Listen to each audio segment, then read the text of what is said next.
Jamaah Jumu'ah rahimakumullah. Tidak ada kita yang berbeda pendapat bahawa di dalam rukun iman kita ada satu poin penting, yaitu al-iman bil yaumil akhir. Iman dengan hari akhir atau iman dengan hari kiamat. Itu adalah rukun yang tidak bisa terpisahkan. Bahkan keimanan dengan hari akhir itulah yang membuat kita punya ketetapan hati untuk menerima tuntunan Allah Subhanahu wa taala. Karena kita yakin apapun yang kita lakukan di muka bumi ini akan ada pertanggungjawaban. Berarti kematian yang akan kita temui bukanlah akhir perjalanan manusia, tetapi itu adalah permulaan kehidupan yang hakiki, dan itulah kehidupan abadi, yaitu hidup di akhirat. Tapi wahai kaum muslimin, walaupun setiap kita hafal dengan rukun tersebut, di dalam kenyataannya tidak sedikit kita yang lalai mempersiapkan hari tersebut. Sehingga waktu yang berlalu kita biarkan begitu saja. Sehingga apa yang diperingatkan oleh Allah Subhanahu wa taala dalam suratul Anbiya ayat pertama, iqtaraba lin-nasi hisabuhum wa hum fi ghaflatin, mendekat kepada manusia dari perhitungan mereka, yaitu di hari kiamat itu, namun mereka tetap berada di dalam kelalaian dan berpaling dari peringatan Allah Subhanahu wa taala. Jamaah rahimakumullah. Karena itu jangan lupa bahwa setiap waktu yang kita lalui, baik saat maupun hari, begitu pula pekan, sampai kepada bulan dan tahun, perlu kita ingat bahwa tidak boleh sebenarnya kita biarkan waktu itu berlalu tanpa kita manfaatkan untuk mempersiapkan hari yang telah diperingatkan tersebut. Karena itu wahai ibadallah, ketahuilah bahwa setiap waktu yang diciptakan oleh Allah Subhanahu wa taala, yang kita jalani dalam kehidupan sementara di dunia ini, memiliki peran dan fungsi yang khusus. Hari demi hari ada fungsinya. Pagi ada fungsinya, sore ada fungsinya, siang dan malam ada fungsinya. Bahkan hari-hari dalam pekan ada fungsinya. Dan begitu juga dalam bulan ada fungsinya. Begitu juga tahun. Nah, di antara yang perlu kita ilmui saat ini adalah kita berada di bulan Sya'ban. Kita tahu bahwa bulan Sya'ban adalah bulan yang berada antara bulan Rajab dengan bulan Ramadan.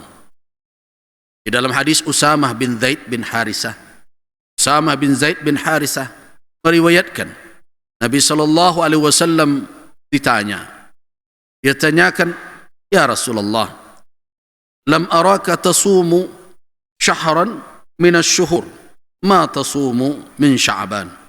Ya Rasulullah, saya tidak melihat engkau mempuasakan bulan manapun dari bulan-bulan dalam setahun sebagaimana engkau mempuasakan bulan Sya'ban ini.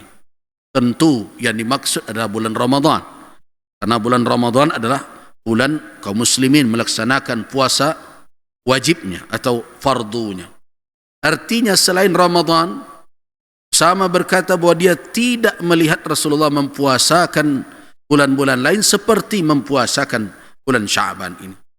Apa jawaban Nabi SAW? Sesungguhnya dzalika syahrun, bulan Sya'ban itu, yaghfulun nas anhu, adalah bulan yang banyak dilalaikan oleh manusia. Mereka tidak menyadari saja itu bulan datang dan kemudian pergi begitu. Kenapa? Karena di masa jahiliyah bulan Rajab adalah bulan yang mereka agungkan.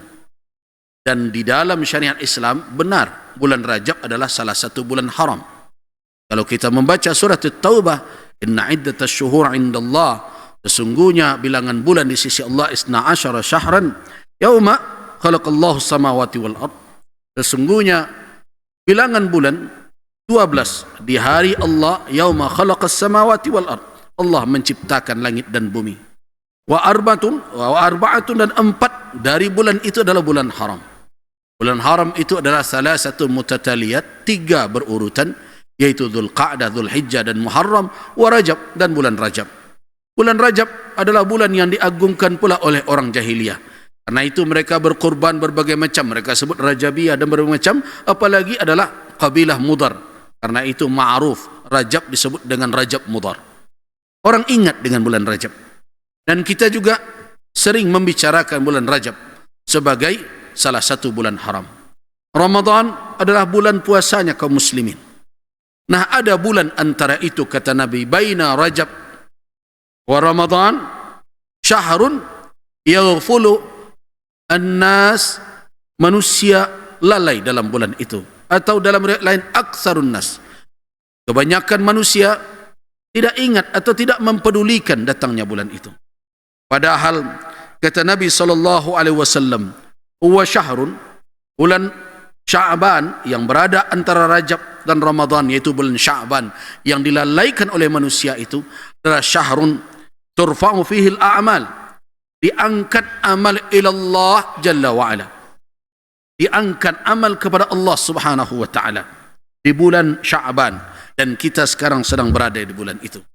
Dan kata Nabi SAW, fa'uhibbu, karena itulah makanya saya senang, an yurfa'a amali, amalku diangkat kepada Allah, wa ana sha'im, dan aku dalam keadaan berpuasa. Inilah rupanya rahasia kenapa Nabi SAW mempuasakan bulan Sya'ban ini melebihi dibandingkan dengan bulan-bulan lainnya.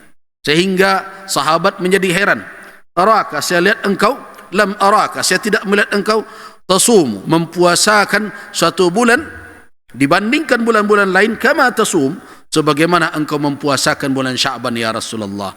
Alasannya adalah bulan Sya'ban adalah bulan turfa'u fihi al-a'malu ila Allah azza wa jalla, diangkat amalan kepada Allah azza wa jalla. Dan Rasulullah kata beliau, uhibbu an yurfa'a amali, saya senang amal saya diangkat, wa ana sha'im, dalam keadaan berpuasa.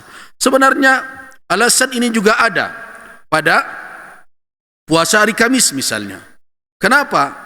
Karena itu adalah hari amal diangkat. Ternyata dari petunjuk-petunjuk dalil-dalil yang kita temukan, amal ini diangkat. Ada yang yaumian, harian, ada yang mingguan, dan ada pula yang tahunan. Nah, karena itu wahai kaum muslimin, waktu-waktu yang berharga itu semestinya tidak kita biarkan berlalu begitu saja. Mestinya kita manfaatkan. Jangan nanti kesadaran kita terlambat. Seperti dalam surat Al-Fajr yang saya bacakan tadi, waji'a yauma idzin bi jahannam, dan diperlihatkan di hari itu neraka jahannam. Yauma idzin yatadzakkarul insan, di hari itu baru manusia teringat. Tapi wa anna lahu dzikra, kata Allah, untuk apa lagi teringatnya kalau di hari itu? Kesadarannya kalau muncul di hari itu? Hanya berkata andaikan, sebagaimana yang diceritakan oleh Allah dalam ayat surat Al-Fajr ayat 24-nya, yaqulu ya laitani qaddamtu li hayati, ia berkata seandainya aku bisa telah memberikan, telah melakukan, telah mengedepankan di dalam kehidupanku amal yang baik. Tetapi ketika itu tidak ada gunanya lagi. Nah, sebelum itu tiba wahai kaum muslimin, ketahuilah bahwa setiap hari, setiap pekan, setiap bulan, setiap tahun berharga bagi kita wahai kaum muslimin. Jangan kita tertutup mata dengan berbagai macam kesibukan. Ingat di dalam surat Qaf, apa kata Allah dalam ayat yang ke-17, idh yatalaqqal mutalaqqiyani 'anil yamini wa 'anil shimali qa'id. Ingat, ada malaikah yang senantiasa menerima amal kita, yang mencatat amal kita, 'anil yamin, di kanan kita dan di kiri kita, tidak akan luput. Tapi sayang, hari ini kita tidak melihatnya, karena itu banyak yang tidak menyadarinya. Tapi apa kata Allah dalam ayat 22 surat Qaf itu, laqad kunta fi ghaflatin min hadza, engkau selama ini memang lupa dari persoalan ini. Hari ini fakashafna, kami singkapkan anka ghita'aka, kami singkapkan ketertutupan matamu yang dahulu kamu tidak tahu, mungkin lalai, mungkin tidak terlihat olehmu. Fabasaruka, maka penglihatan engkau al-yawma hadid, sangat tajam hari ini. Baru kita sadar ternyata setiap amal yang kita perbuat ada yang mencatatnya. Hari ini banyak yang tidak peduli, walaupun diberitahukan. Ingat, tidak ada yang luput dari Allah. La yakhfa alaihi syai'un, tidak ada yang tersembunyi dari Allah. Tapi manusia walaupun telah diperingatkan, tidak terperingatkan juga. Dia buat saja kemaksiatan, dia lakukan kedurhakaan, seolah-olah dua malaikat, yatalaqqal mutalaqqiyah tadi, yang menerima catat yang amal dia, yang mencatat seluruhnya seperti tidak ada saja. Kenapa? Dia tidak melihat di dunia, dia tidak tampak oleh dia. Tetapi nanti di hari kiamat, fabasaruka al-yawma, penglihatan engkau hari ini hadid, begitu tajam. Nah, wahai kaum muslimin, bila demikian adanya, tidak patut bulan ini kita biarkan berlalu begitu saja tanpa kita bisa beramal saleh. Bersiapkanlah diri. Tetapi ingat, untuk beramal itu sandaran dari dalil-dalil yang menjadi rujukan, yang menetapkan amal harus menjadi perhatian. Semangat beramal tentu perlu kita tumbuhkan. Tetapi ingat, beramallah dalam petunjuk syariat. Artinya apa? Amalan tersebut tidak hanya didorong oleh semangat memperbanyak jumlahnya, tetapi juga melakukan yang sesuai dengan tuntunannya. Hari ini banyak berbagai macam pesan-pesan di media dan sebagainya, menunjukkan amalan-amalan di bulan Sya'ban yang perlu diperingatkan bahwa amalan-amalan tersebut tidak memiliki dasar yang kuat di dalam tuntunan syariat. Bahkan tidak sedikit dalil-dalil yang berada antara maudhu' dan dhaif, antara palsu dan lemah. Misalnya salat alfiyah, misalnya salat 1000 kul ketika malam nisfu Sya'ban, hadisnya tidak bisa menjadi hujjah karena ada riwayat dari Ali bin Abi Thalib, siapa yang salat di malam nisfu Sya'ban 100 rakaat sehingga mencukupkan membaca 1000 qul huwallahu ahad di malam itu, maka akan begini-begini. Itu riwayat tidak bisa dijadikan hujjah syar'iyyah. Para ulama telah memperingatkan itu bahwa tidak ada asalnya yang sahih dari Rasul sallallahu alaihi wasallam. Nah, kemudian juga termasuk membaca bacaan khusus atau qiraah Yasin 3 kali dan berbagai macam, tidak ada dasar syar'i yang bisa menjadi hujjah syar'iyyah. Tetapi memang ada dalil dari Nabi sallallahu alaihi wasallam, di malam itu yattali'ullah, Allah memperhatikan hambanya. Dalam suatu riwayat, Allah turun ke langit dunia, kemudian Allah memberikan ampunan li'ibadihi kepada hambanya. Hadis ini benar. Ada dari Mu'adz ibn Jabal, ada dari Abu Musa al-Ash'ari, ada malah dari Ummul Mukminin Aisyah radhiyallahu anha dengan lafaz yang berbeda. Ada pula dari Abdullah bin Amr bin al-As. Hadis ini ada di dalam berbagai riwayat di berbagai kitab sunan, bisa diamalkan, tetapi tidak ada petunjuk khusus kaifiat beramal apa di malam itu. Allah Subhanahu wa taala menjanjikan melalui lidah Rasulnya sallallahu alaihi wasallam akan mengampuni hambanya. Bahkan dalam riwayat lain dikatakan berapa jumlah yang diampuni, yaitu lebih banyak dari syu'ur, dari bulu ghanam al-kalb, ghanam kalb, yaitu dari bulu kambing Bani Kalb. Ma'ruf bahwa di antara kabilah yang banyak peternakan kambingnya ada Bani Kalb. Jumlahnya saja tidak terhitung, apalagi bulunya. Artinya ampunan begitu banyak dicurahkan di pertengahan, di malam nisfu Sya'ban itu. Tetapi ingat, dari apa yang dijanjikan oleh Rasul dikecualikan 3 orang dalam berbagai riwayat. Yang pertama musyrik, tidak mendapatkan. Yang kedua musyahin, orang yang menyimpan dendam, kebencian, permusuhan di dalam hatinya untuk sesama saudaranya, tentu dengan alasan yang tidak benar. Yang ketiga adalah qatilun nafs, orang yang menghilangkan nyawa, yang membunuh. 3 kelompok ini di dalam hadis, dalam berbagai riwayat, tidak mendapatkan ampunan Allah Subhanahu wa taala di saat Allah mencurahkan ampunannya di malam nisfu Sya'ban tersebut. Nah, dengan riwayat seperti itu, apa yang mesti kita lakukan sekarang? Berbanyaklah untuk memeriksa diri. Apa yang perlu diperiksa? Yang pertama, periksa hati, apakah keimanan yang ada di dalam kalbu kita bercampur dengan kesyirikan atau tidak. Karena orang yang bergelimang dengan kesyirikan tidak mendapatkan ampunan. Dan ingat, syirik adalah a'zamudz dzam, dosa terbesar yang dilakukan oleh hamba. Itu yang ditanyakan oleh Ibnu Mas'ud radhiyallahu anhu kepada Nabi sallallahu alaihi wasallam. Qultu ya Rasulullah ayu dzambi a'zam? Ya Rasulullah, dosa apakah yang terbesar? Apa jawaban Nabi sallallahu alaihi wasallam kepada Ibnu Mas'ud radhiyallahu anhu? An taj'ala lillahi niddan wa huwa khalaqak. Engkau jadikan Allah punya tandingan padahal hanya Allah yang menciptakan engkau. Nah, karena itu uang kesyirikan, kita harapkan ampunan Allah Subhanahu wa taala di bulan ini. Tetapi ketahuilah bahwa syirik menghambat orang mendapatkan ampunan. Karena itu jangan dipelihara kesyirikan.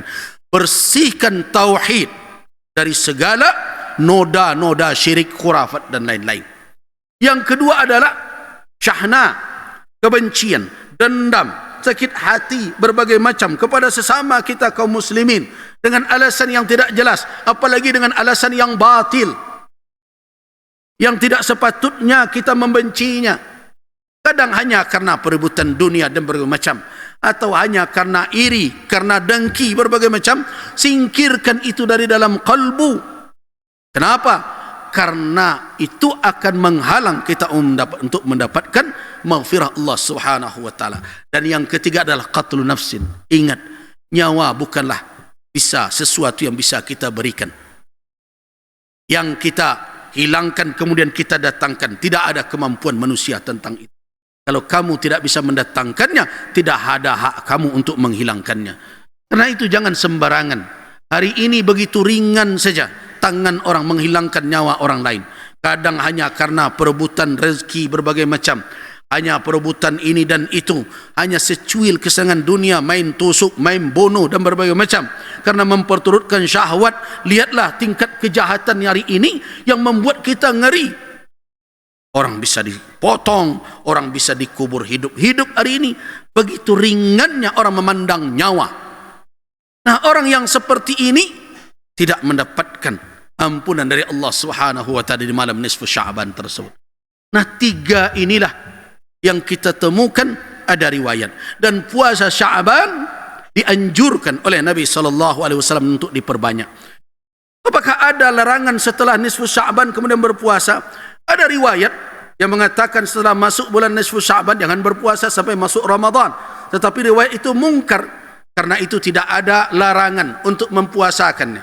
Bahkan ada riwayat dari Ummul Mukminin bahwa beliau berpuasa sebulan penuh. Tetapi ingat, ada hadis lain yang memperingatkan kita, la tuqaddimu Ramadan bisiyami yaum aw yaumain. Jangan dahului Ramadan dengan mempuasai 1-2 hari sebelumnya, illa kecuali kalau bertepatan dengan hari puasa kamu sekalian. Bertepatan dengan hari Senin, bertepatan dengan hari Kamis, silahkan. Atau ada orang yang misalnya sedang mengqadha puasa karena puasa tahun lalu, ada yang tertinggal belum selesai, silahkan. Tetapi kalau tidak, sebaiknya puasa Ramadan tidak didahului 1-2 hari sebelumnya. Itulah petunjuk syariat.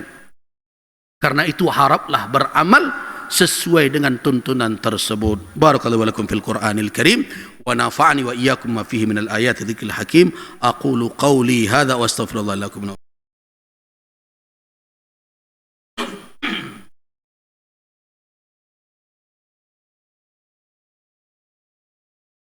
Alhamdulillah alladhi hadana li hadza wa ma kunna linahtadiya laula an hadana Allah.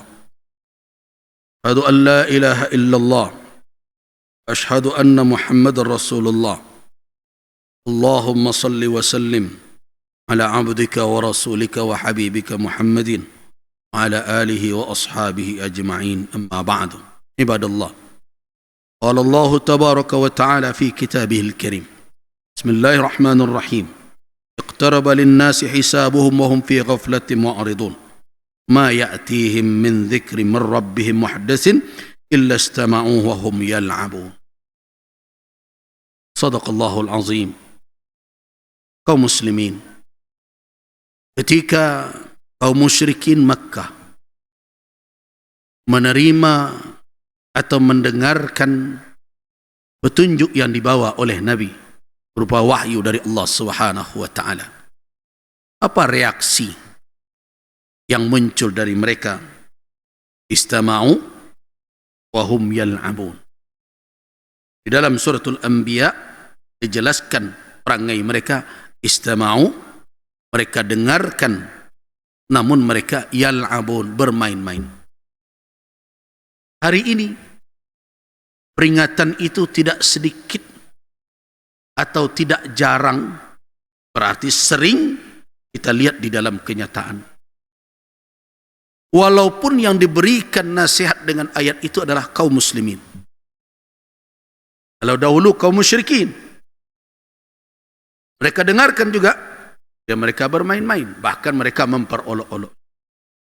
Hari ini tidak sedikit orang yang mengaku muslim tapi mempermain-mainkan dan memperolok-olokkan peringatan Allah Subhanahu wa taala. Kita lihat di negeri kita hari ini sangat menyedihkan. Semakin bertambah umur bangsa ini, negara ini, dalam suatu ikatan kebangsaan yang kita kenal dengan Negara Kesatuan Republik Indonesia. Kita lihat semakin berani orang untuk mempermain-mainkan ayat Allah.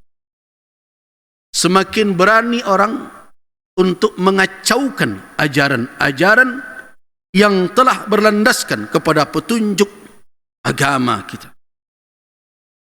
Mereka mulai mencemoohkan orang yang menghafal Al-Quran. Mereka mulai mencemoohkan orang-orang yang merujuk kepada sunnah Nabi dengan alasan bahwa sunnah tersebut lahir terlambat. Mereka tidak tahu tentang ilmu itu. Yang sangat menyedihkan, yang berbicara itu bukanlah orang-orang yang mendalami keilmuan tersebut, tapi mengutip pernyataan seseorang yang bisa jadi orang itu bertolak belakang pemahamannya dengan Islam, tapi itulah yang dijadikan rujukan dengan alasan itu kan muslim juga. Kita diberi oleh Allah pemikiran, akal, karena itu Al-Quran harus kita renungkan. Nah, inilah yang hari ini sangat menyedihkan. Al-Quran dia hukum dengan akal dia. Selama diterima oleh akalnya, dia terima kebenaran. Kalau tertolak oleh akal dia tolak Al-Quranul Karim. Orang seperti ini, seumpama ungkapan kita yang sering saya sebut selama ini, kupianan sampai kepalonyo nanyo tarah. Harusnya kupianya nanyo ganti, jo nomor na lebih lapang dari nan ado di tangan. Nah, inilah yang hari ini sangat menyedihkan kita. Karena itu saya ingatkan kepada kita semua, berhati-hatilah dalam menerima pesan-pesan yang mengatasnamakan syariat Islam, yang mengatasnamakan petunjuk agama. Kenapa? Karena hari ini tidak ada kekuatan yang bisa menghambat orang untuk naik dari mimbar ini. Siapa saja yang mau, siapa saja yang suka, dia bisa naik ke mimbar ini untuk berbicara di hadapan umat, terlepas dia apakah mendalami atau tidak mendalami kajian itu. Nah, kehati-hatian kaum muslimin inilah yang diminta. Kenapa? Karena sebagai Ketua Majelis Ulama Sumatera Barat, saya berulang kali mendapatkan laporan. Ada yang berkata begini, ada yang berkata begini, bahkan mengaku keturunan orang Minang dan berbagai macam. Mengatakan berbagai macam tentang agama dan sebagainya, tetapi jauh dari petunjuk agama. Apakah tidak bisa diseleksi orang naik mimbar itu? Tidak ada kemampuan kita untuk sampai ke tingkat sana. Kecuali kalau pengurus masjid, umat yang ada di masjid itu berkomitmen untuk menyeleksi siapa yang boleh naik ke mimbar dan siapa yang tidak boleh naik ke mimbar.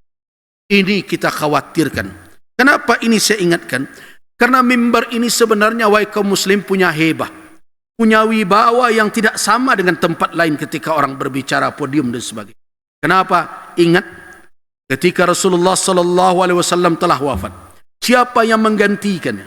Yang menggantikannya adalah Abu Bakar As-Siddiq. Abu Bakar tidak berani berdiri di tangga biasanya Nabi berdiri di situ. Mimbar Nabi 3 tingkat. Beliau berdiri di tangga yang kedua. Kalau beliau duduk di tangga paling atas. Ketika Abu Bakar menjadi khalifah, dia tidak berani menempatkan dirinya sama tempat berdirinya dengan Rasul. Turun dia satu tangga. Berdiri dia di tangga pertama dan duduk kalau duduk di tangga yang kedua. Ketika memerintah adalah Amirul Mukminin Umar bin Al-Khattab, Umar tidak mau berani dan tidak berani sama setingkat dengan Abu Bakar As-Siddiq. Turun dia satu tangga, duduk dia di tangga pertama. Begitulah para sahabat memandang haibah wibawa mimbar ini. Hari ini orang yang kadang-kadang tidak memiliki dasar keilmuan dan berbagai macam menaiki mimbar, menceramai umat, dan setelah itu ulama sibuk untuk meluruskan, memperbaiki, menegur, mengingatkan. Kalau begini terus, maka kita sibuk dengan hal-hal yang seperti ini. Sedangkan kemaslahatan umat diurus oleh orang lain. Ulama sibuk hanya menyelesaikan persoalan-persoalan khilafiyah yang semestinya kalau dijelaskan oleh orang yang berilmu tidak akan membawa kepada pertengkaran dan pertikaian. Ya, karena itu saya himbau melalui mimbar ini, wahai umat Islam, jaga mimbar rumah Allah Subhanahu wa taala. Berikan mimbar itu kepada orang yang memiliki hak untuk menaikinya.